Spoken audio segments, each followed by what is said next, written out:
Welcome back to the channel, ladies and gentlemen. I hope you had a wonderful weekend. I was not expecting to bring you such an interesting transfer plans. However, following the events of the weekend and how I interpret the fixtures now for Gameweek 27 and beyond, it's going to be much more interesting than I initially anticipated.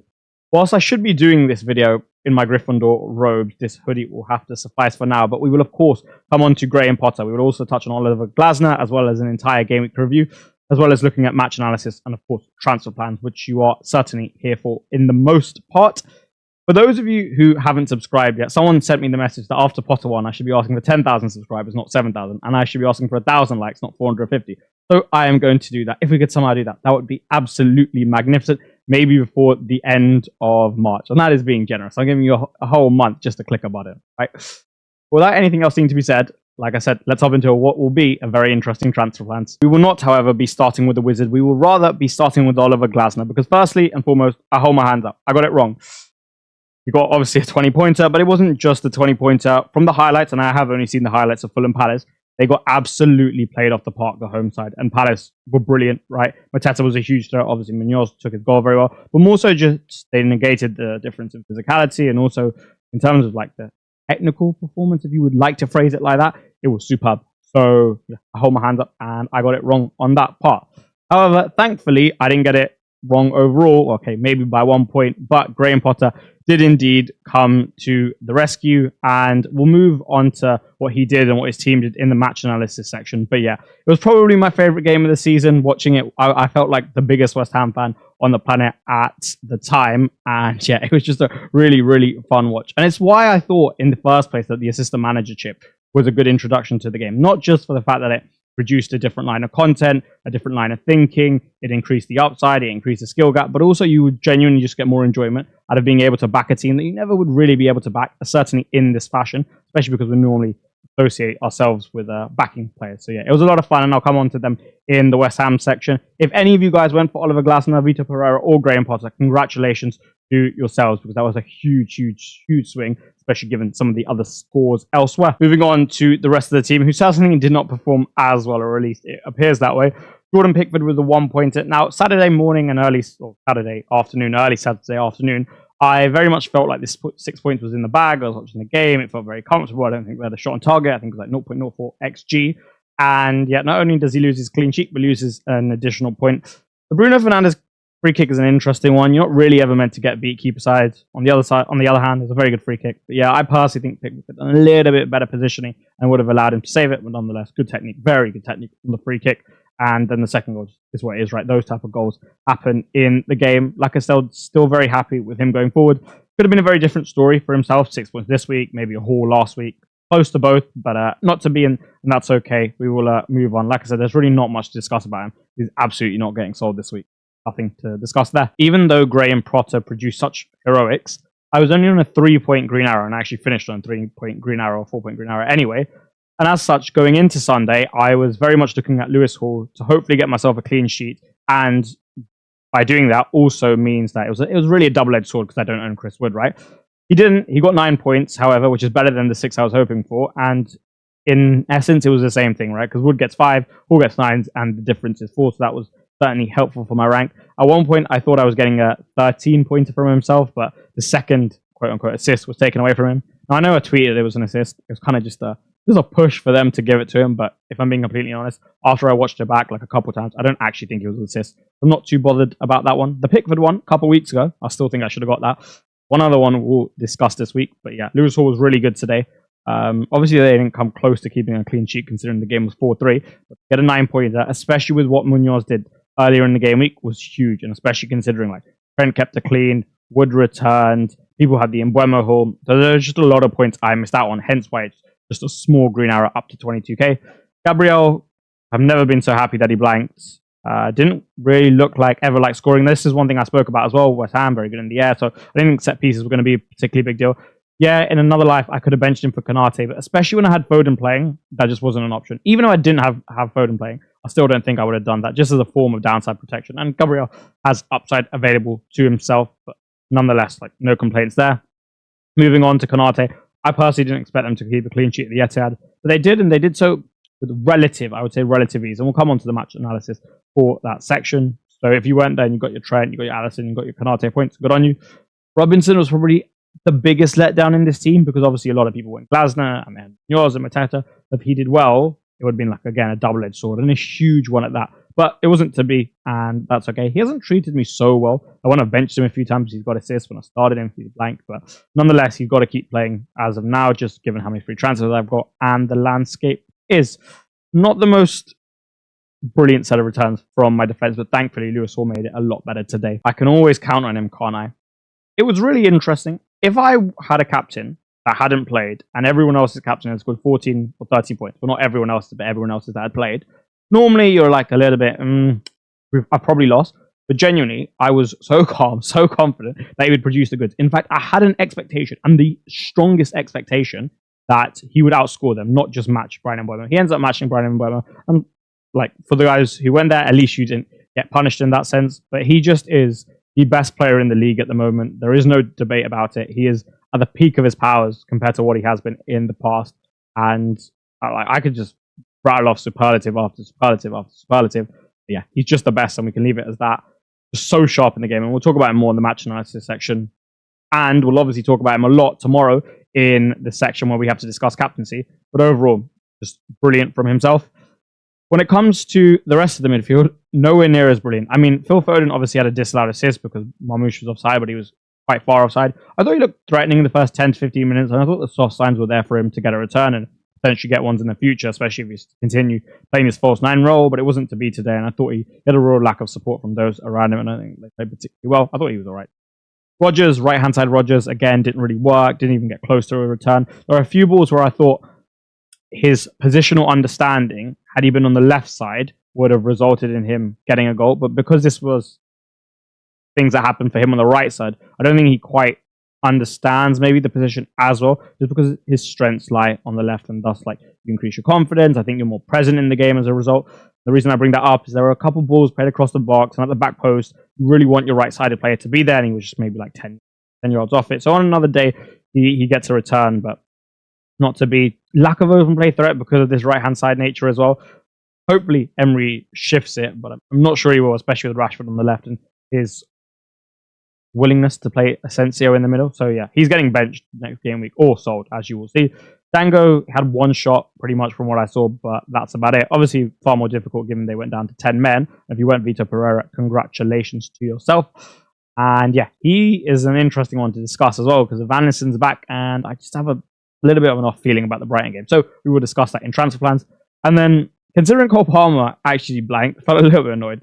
Well, not really. But it would have been nice if Rodgers was able to return, given I made that decision. But to be honest, you could argue I got a little bit lucky. He had a shot which was deflected, which just went past the post. And Nosri Konsa made that essentially line-saving block, which denied him a probably max bonus and a goal, which I would have been 8 points down on. So yeah, that ended up as even, and now we can move on to the forwards. In terms of what he realistically could have got, Ollie Watkins was probably the biggest disappointment this week. Has a big chance, 10 to 15 minutes, and has another one after that, and then has another half one after that as well, and converts none of them, / doesn't get on the end of one of them, and he finishes with a 2-pointer.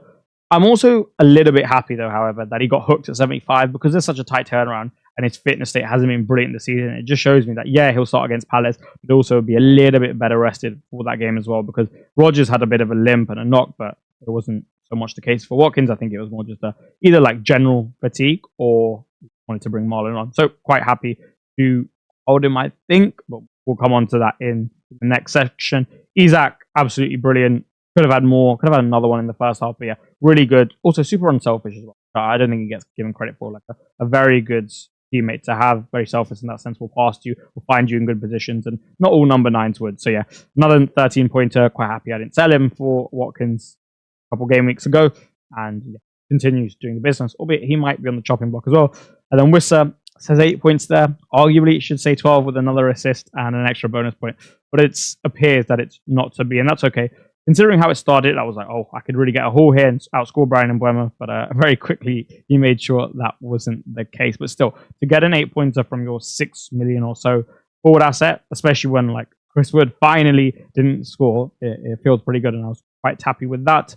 Overall, the team could have done so much better, especially relative to what other teams did. I think, look at it, you got Mateta 5-pointer, Wood 5-pointer, Munoz 13-pointer, Trent 6-pointer, and then BOWEN 14-pointer, Bruno 10-pointer. All of those essentially coming up against blanks in my team. I mean, 5 out of the front 7 blank, which hasn't been a particularly common occurrence recently. However, since I played the assistant manager, I've barely moved in rank. So who knows? Maybe my fortunes will go back to the way they were prior to that, and I'll see some bigger green arrows. But Gameweek 27 should be very interesting. So let's hop into something, then the match analysis, and then we'll get on to the transfer plans. I know you may have been considering joining the community, and it could very well be a good time to join, especially considering the group's on a little bit of a high at the moment overall, and there is such a quick turnaround to the next game week. And in joining, you will gain access to exclusive WhatsApp community, which includes exclusive football analysis, FPL help from so many brilliant managers who are overall doing very well, discussions of all flavors, or you could even join the Diamond community, where I will see you pretty much today, depending on the time you're watching, or at least a 1-hour Q&A call where we go through your team individually and what future plans and transfers you could make, as well as this game week, of course, and the Diamond group chat as well, and probably a closer knit bond in addition. So if you would like all of that, then just click the link in the description. It will take you straight to the membership page. A very easy sign up,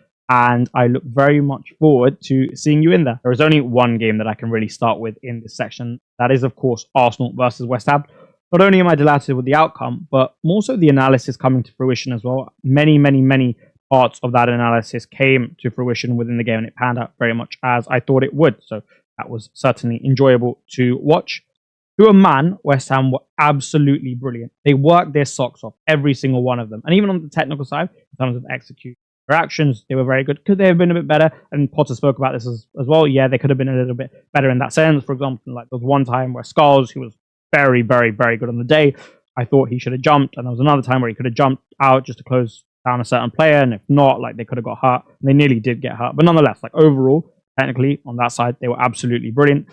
He opted for a 5-3-2 off the ball as opposed to a 5-4-1. And the reason the 5-4-1 is such a meta against these better modern sides, I would say, is, in my opinion, they're more so geared to being transitional beasts now, these top sides, right?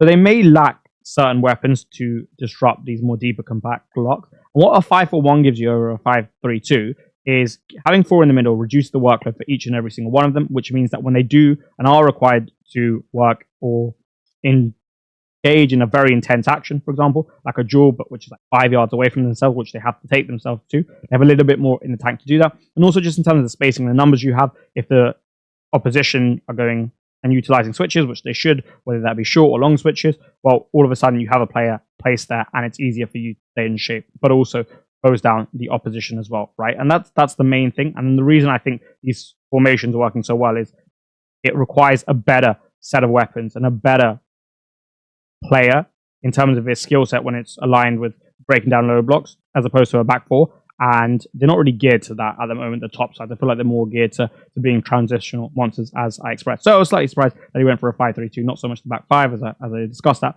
But it worked really well, and it primarily worked really well because Edson Alvarez, top, really good. James Ward-Prowse, probably his best performance of the season, almost definitely his best performance of the season, worked his absolute socks off, and that recall from loan was clearly a genius move, even if just for these 3 points. Because if he doesn't play, I don't think they get it, right? He was brilliant. And then obviously Souček as well, like in this hybrid role, he was functioning like as part of the front 3 as well, but then he was also functioning as part of the midfield 3 as well, right? He was making up the number on each side. So yeah, a lot of work that he got through as well. And I thought they were just absolutely brilliant.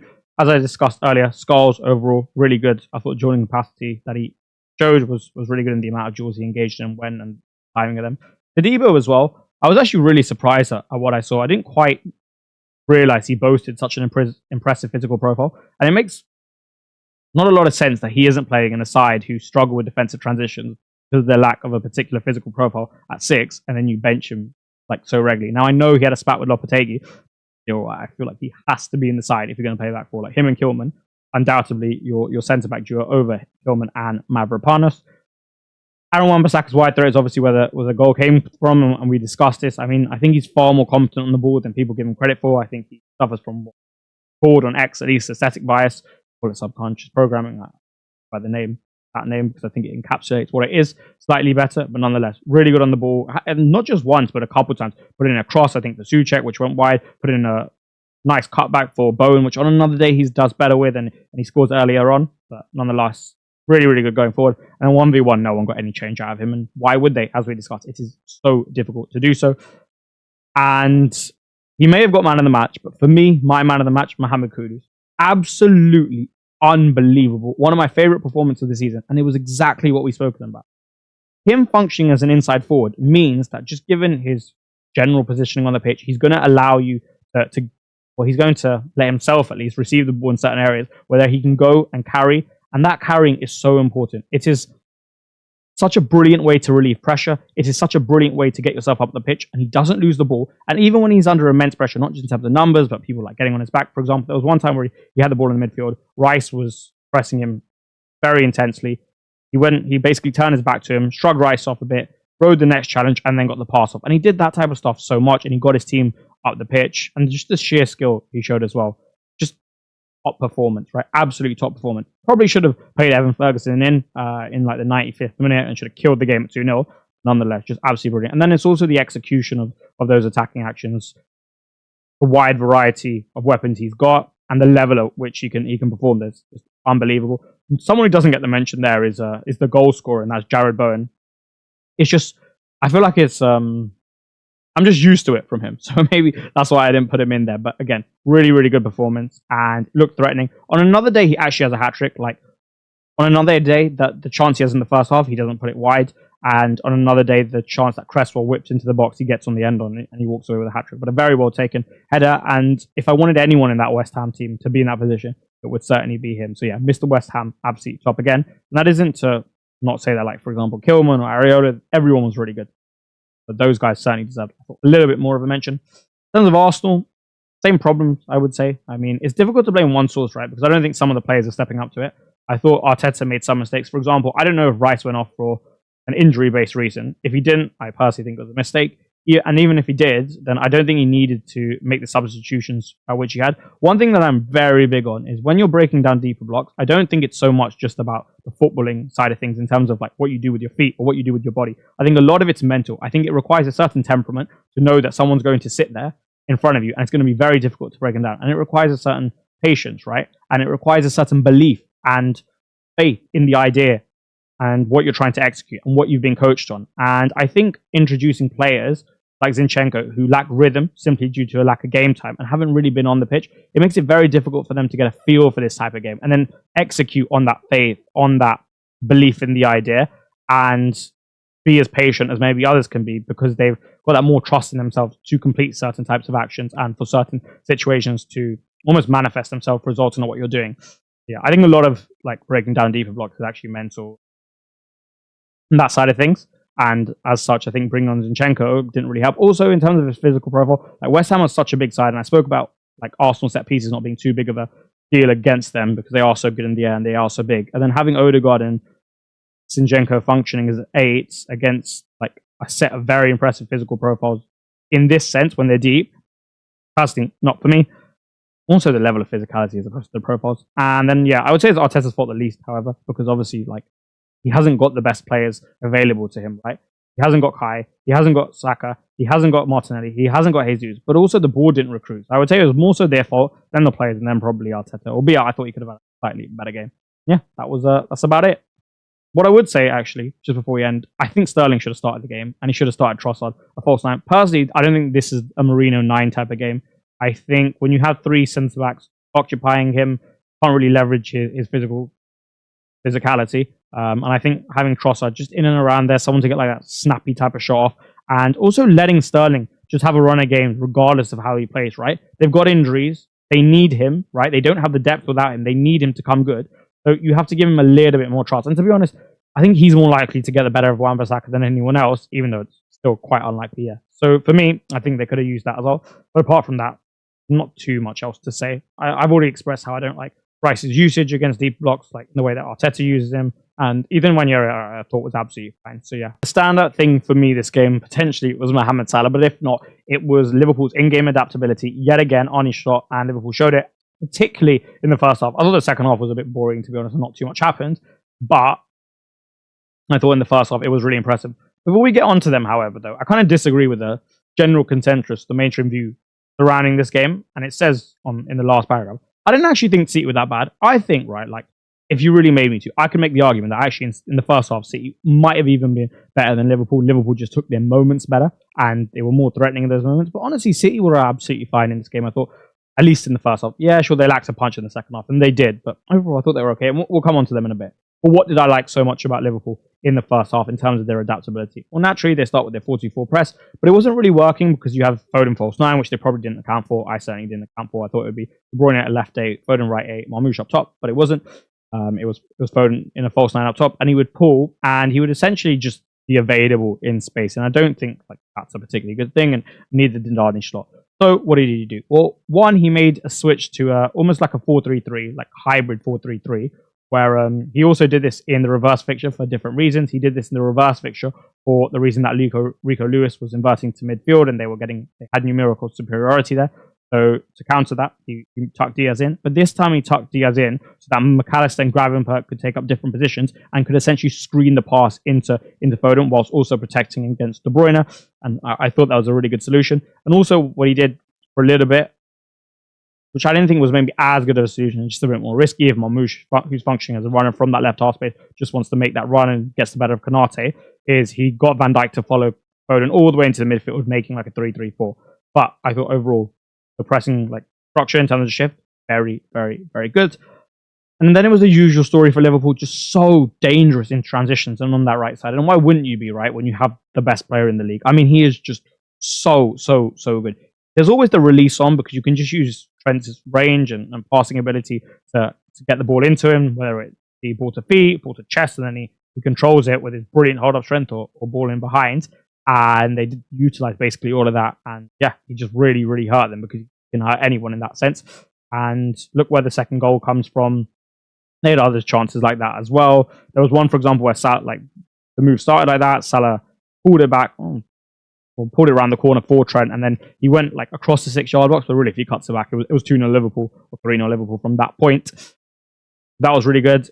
Continuing with the right-hand side, Szoboszlai, big game Szoboszlai has a fan in me. First, he's a workhorse.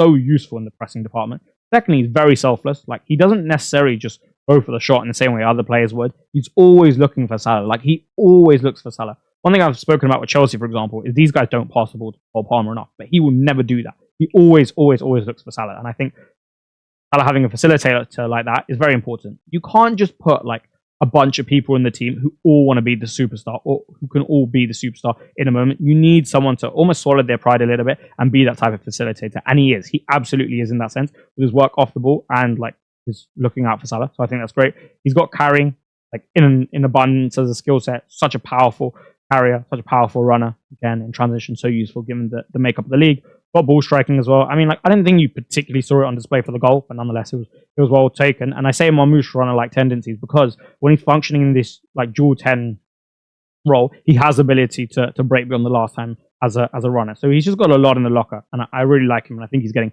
better and better. That's probably enough for Liverpool, right? I would say that's enough. We can speak about other things as well, but that's enough. And like I said, I thought City weren't that bad. I really like Coutinho. Obviously, had such a rough introduction into the Premier League. Even a baptism of fire probably doesn't do it service what he had to experience. But ever since then, I think he's been really solid. I thought he had a good game today. And yeah, I think he's going to be a really good player. And it'll be 50 million euros well spent. And like I said, they just lacked a punch in the second half.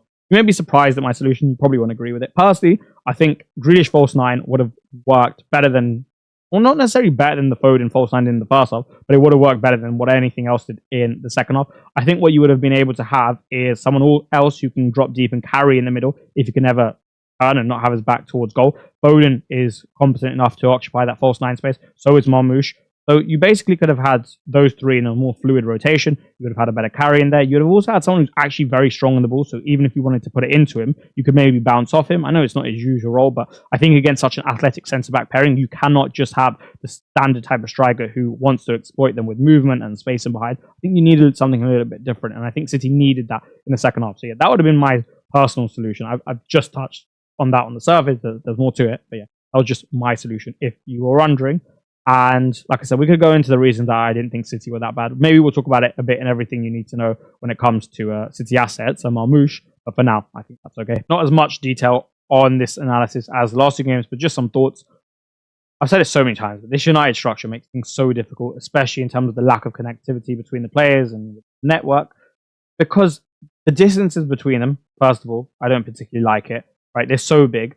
And because they're so big, and because you are so deep on the pitch so often, and because you don't have someone stretching, and you don't really have someone able to create a pocket of space for yourself, and even if someone does stretch, it's largely just Højlund. And yeah, sure, Xerxes can fill the gap, but because they always lack numerical superiority, because you're playing a back three, and they're not really utilizing the wing backs high enough for them to stretch the pitch in a horizontal sense, meaning that like other pockets of spaces aren't going to appear, and then you don't have the physical capacity within the two in midfield to really sustain pressure and keep yourself high, because they've got like the recovery capacity and the dueling capacity. It just becomes very, very, very difficult. And I think the standard of player you need in every position to play this system is so high. And to be honest, they just don't have it. So yeah, I don't think things are really going to get too much better. Do I think there'll be Ipswich on the weekend? Or a couple of days? Yeah, I do, but I still don't think too much better. Obviously, they have a couple of moments, so they get it back to 2-2, but they're still making too many like individual mistakes that can be avoided, even aside from all the tactical, right? Like Maguire, who I've been a very strong advocate of and like a big fan of, compared to most people, at least, had a poor game. Anana had another poor game. Can't make these mistakes when you're not playing well anyway. They happen, but I think they need to happen at a lower frequency. Everton, aside from those two like moments where they conceded the goals, overall very good. They should have won the game. 4 from them, not to close that out, but they should have won the game. I mean, just a standard story with them, as I've discussed for the last few game weeks. Beto looks very, very good. I know someone actually brought him in this game week within our community. It was a very cool move to bring him in, and obviously he scored and repaid for his faith, right? I just thought he actually looks very good, and he looks like a problem. Like he's going to cause you a lot of the problems in the channel, holding it up in the air. Like he beat Maguire to a couple headers, and I was like, oh, that is not easy to do. Yeah, he's looking really sharp. Aston Villa versus Chelsea, you saw a far more fluid system from Chelsea. You saw Neto false 9, you saw Reece moving into midfield, but it still didn't really work. I don't think it's necessarily entirely Maresca's fault. Like, for example, Nkunku, regardless of where he's played, has been very ineffective in general. Malo Gusto's not playing too well at the moment. However, in terms of a tactical thing that I don't think is particularly working, the amount of work Caicedo has to do and the amount of responsibility he has, the amount of space he has to cover, and the lack of dueling capacity alongside him within that midfield is making it a really hard job for himself. I mean, if Romeo Lavia was here, this is an entirely different story. I would actually quite like to recall Ugochukwu back from loan, because I think he just needs a partner and he needs a friend in here. I've said it quite a few times, but Matson 1v1 can be gotten out. So if you have like a right winger against him and you think he's going to play, I think it's a decent opportunity to get some returns. Rodgers' right-hand side, again, not the one. I spoke about it in the team review section, so I'm not going to speak about it too much here. But yeah, I think just the proficiency has at different angles, specifically the left-hand side ones, whether it comes to final actions, general passing, and carrying, are all far better than that of the right-hand side. And I also think it takes away from his confidence a little bit in terms of what he's going to be able to do, hence why maybe he wasn't arriving in the box. And Rashford, Tielemans, and McKinn, good. Very, very good. I mean, Tielemans and McKinn are getting through a lot of work. I mean, considering it, right, you have normally, Annan and Kamara in there. You take those two out and you play some with guys who are certainly of a different level of physicality, and yet they still do so well. Super impressive. And I think McGinn's far more suited to this role than he was like that right-sided, almost like dual 10 / winger. And Rashford has been really good for Villa. I mean, good against Liverpool, good against Ipswich, good against Chelsea. Pretty much won them the game. Like, yeah, I know Asensio got the 2 goals, but I think without Rashford, they just don't get back up, or at least to the same standard of performance. So yeah, really good. And I'm really delighted for him and happy that he's playing well. So yeah, like I said, not too much analysis here, just some general points. I said to you this would be a very interesting transfer plan, and that was not my initial expectation. My initial expectation at the start of the game was very simple. I'm going to sell Konate for Dorgu. I'm going to make some form of a defensive transfer so that I don't have to play him against Newcastle at home. However, not only do I have an itch to scratch, I've got a really, really, really strong feeling, preference for taking on a lot of upside this week, even if it means taking a risk. I don't really have too much of an interest for playing Dango this week. Why? I can't really explain at the moment. It's more of a gut feeling. I'll look at it more before I film the videos for this game week. But at the moment, I don't really have a feeling that I like to play Dango. There is no way I'm playing Rodgers either, because I think I'm playing that right side again and had a lot of minutes and it'll be a turnaround and he went off a little bit of a knock. Watkins I'm more comfortable playing because he only got 75 minutes, so I think he's a little bit better rested for this Palace game, but we'll come on to him. But like I said, I don't really want to play Dango in this game, and as such, I want that midfield spot for someone with a lot of upside. For example, this time last week, I spoke to you about Matthias Tell. right? And thankfully, I didn't go there because he blanked, even though his team scored 4 goals and he's playing as the number 9 for Spurs. This week, I really would like to do it and bench Dango. So what are my potential routes? Well, one, I could abandon all of that. I could just move Ibrahim Konate to Dorgu. Now, loads of you would disagree with this move. That's cool. It's only really for like 2 weeks, and I'll get Ipswich at home and Leicester away out of it. That's probably the best fixture set I can get. He's also got some routes into attacking returns, given he's a wing back, and he's actually quite a good wing back as well with attacking threat, right? So I could do that, and it would save me having to play Isak against the Liverpool defender, but also, like, just in general, Konate's clean sheet prospects this week aren't great, albeit I do think Liverpool win. That's that. But if I wasn't to do that, then it would be to sell Rodgers for player X. Now, Rodgers is like 5'3", I have 1.4 in the bank, so I could only get 6'7". You will see on screen the player that I would most like to get, and that is Mr. Jared Bowen, the guy who scored at the Emirates. But man, he's 7'3", I have 6'7". I cannot afford that. The one player that I would genuinely consider getting in his place is Mohamed Kudus. I feel like he's due. I don't think he's a 3 goals and however many assists he's got type of player. I think he's far better than that. I think he's come close a couple of times. For example, I think about the game against Brentford where he blazes over the bar. And I just feel like after the performance at Arsenal, his unbelievable performance, the fact they got a win, the fact that they'll undoubtedly be on a high, I think they could score quite a few goals past Leicester. And I really do think he could get in on the shout. I also think that like Kudus will probably play a more central role, given there's no like Lucas Paquetá as well. Maybe he does, maybe he doesn't. Maybe he uses someone else on the left-hand side. But like I think he'll tend to stray inside a little bit more than he's been doing previously, especially after what he showcased at the weekend. But for me, there's one guy I'm considering at the moment for Rodgers. It would be him.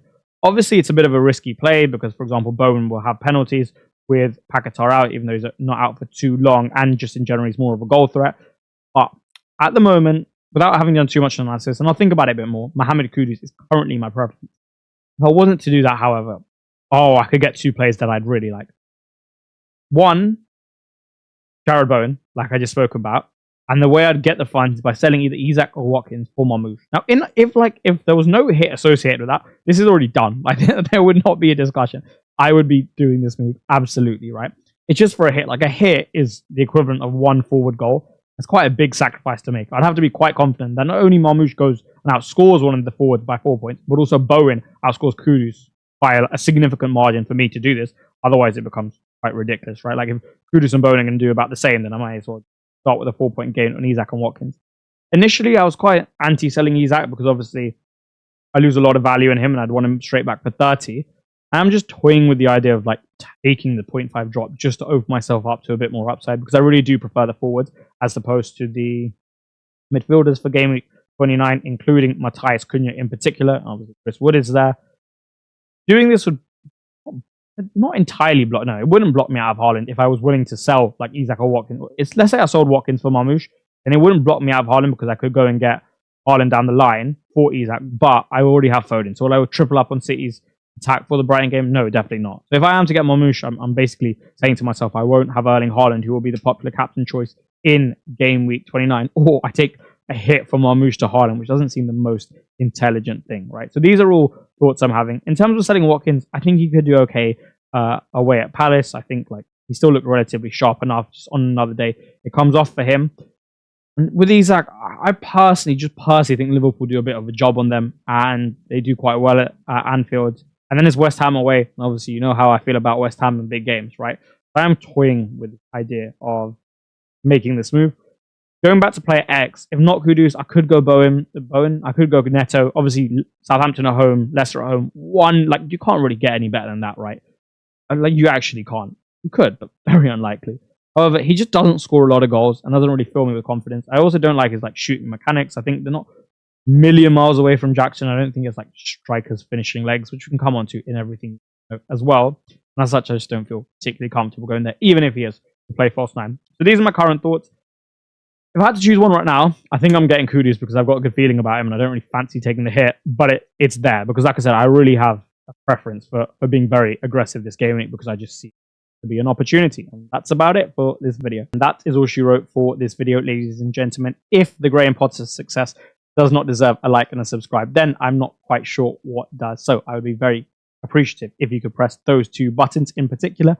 Equally, I have seen many brilliant scores this game week. So if you are one of the people who experienced that, then congratulations and congratulations on your huge rank rise. I shall see you tomorrow or today, depending on when you're watching this, for another bit of content in the form of everything you need to know, given the super high turnaround. Until then, I hope you have a magnificent day. Congratulations once again if you smashed it, and I'll see you very soon. Thank you and goodbye.